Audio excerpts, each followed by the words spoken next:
সুপ্রিয় বন্ধুগণ, আপনাদের সকলের জ্ঞানের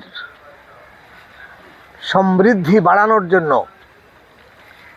আমি সরজমিনে পূর্বাচলের দিন্দা পার্কে দাঁড়িয়ে একটি ভিডিও দিচ্ছি।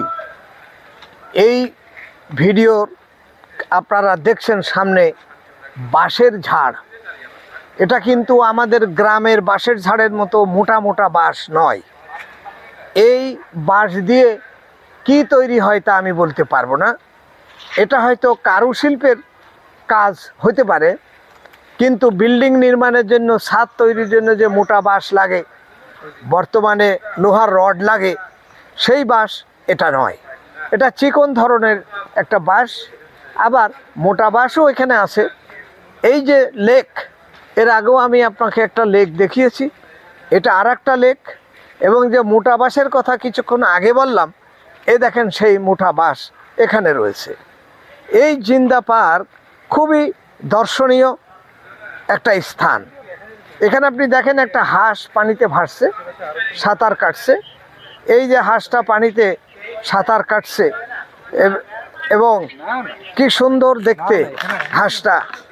এখানে আপনারা দেখছেন, আমরা গ্রামের মানুষ পুকুর পাড়ে যাই, এখানে হাঁস একটা বসে আছে এবং ওই পারে অনেকগুলি হাঁস।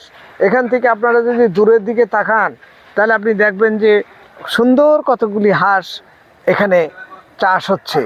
আসলে দেখতে যেমন সুন্দর এবং মনোরম, আপনাদের মনোযোগ আকর্ষণ করবে। আমি জিন্দা পার্কে এসেছি আমার ছেলে সহ এবং একটি প্রতিষ্ঠানের দাওয়াতি হিসাবে আমি আসছি। এখানে দেখেন একটি বিড়াল কি সুন্দরভাবে সে বসে আছে। এই বিড়াল কিন্তু আমাদের প্রিয় নবী রসুল পাক সাল্লাল্লাহু আলাইহি সাল্লামের অনেক প্রিয় ছিল।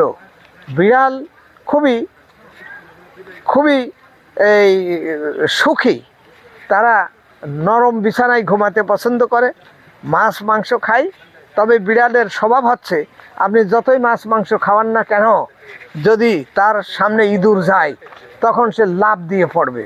সুতরাং ইডলত যায় না ধুইলে, খাজলত যায় না মইলে, শ্বশুর গায়ের গন্ধ যায় না গোলাপ জল দিলে। সেই জন্য বিড়ালকে আপনি যতই ভালো মন্দ খাওয়ান না